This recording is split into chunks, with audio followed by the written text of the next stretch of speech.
The Pharisees and some of the teachers of the law who had come from Jerusalem gathered around Jesus and saw some of his disciples eating food with hands that were unclean, that is, unwashed. The Pharisees and all the Jews do not eat unless they give their hands a ceremonial washing, holding to the tradition of the elders.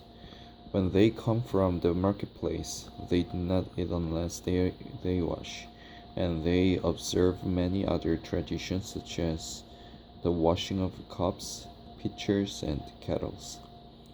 So the Pharisees and teachers of the law asked Jesus, "Why don't your disciples live according to the tradition of the elders instead of eating their food with unclean hands?" He replied, Isaiah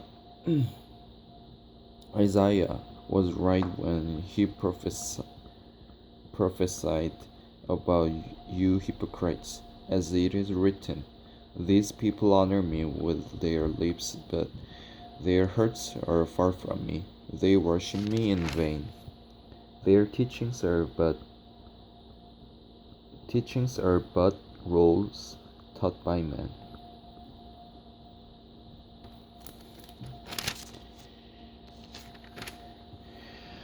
You have let go of the commands of God and are holding on to the traditions of men.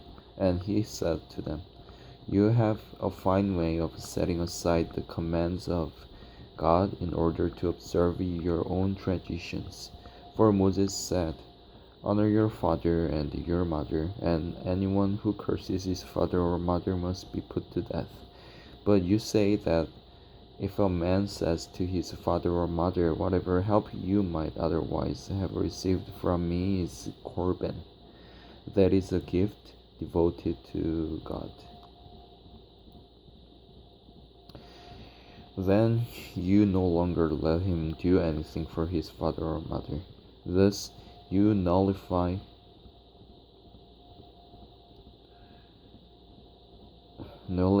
the word of God by your tradition that you have handed down, and you do many things like that."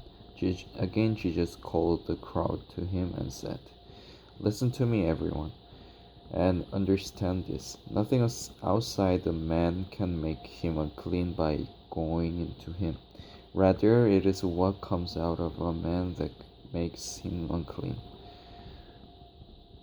After he had left the crowd and entered the house, his disciples asked him about this parable.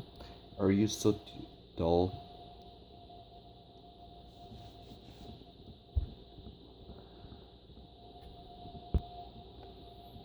he asked. "Don't you see that nothing that enters a man from the outside can make him unclean? For it doesn't go into his heart, but into his stomach, and then out of his body." In saying this, Jesus declared all foods clean. He went on, "What comes out of a man is what makes him unclean. For from within, out of men's hearts, come evil thoughts, sexual immorality, theft, murder, adultery, greed, malice, deceit, lewdness, envy, slander, arrogance, and folly. All these evils come from inside and make a man unclean." Jesus left that place and went to the vicinity of Tyre. He entered the house and did not want anyone to know it, yet he could not keep his presence secret. In fact, as soon as she heard about him, a woman whose little daughter was possessed by an evil spirit came and fell at his feet. The woman was a Greek born in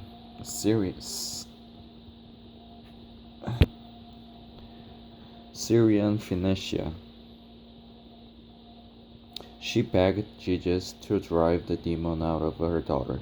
"First, let the children eat all they want," he told her, "for it is not right to take the children's bread and toss it to their dogs." Yes, Lord, she replied. But even the dogs under the table eat the children's crumbs. Then he told her, For such a reply you may go. The demon has left your daughter. She went home and found their child lying on the bed, and the demon gone. Then she then she just left the vicinity of Tyre and went through Sidon, down to the Sea of Galilee, and into the region of the Decapolis. There some people brought to him a man who was deaf and could hardly talk, and they begged him to place his hand on the man. After he took him aside away from the crowd, Jesus put his fingers into the man's ears. Then he spit and touched the man's tongue. He looked up to heaven, and with a deep sigh, said to him,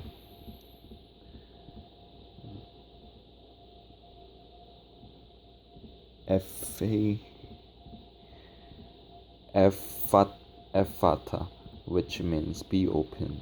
At this, the man's ears were opened.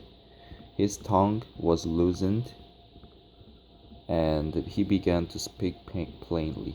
Jesus commanded them not to tell anyone, but the more he did so, the more they kept talking about it. People were overwhelmed with amazement.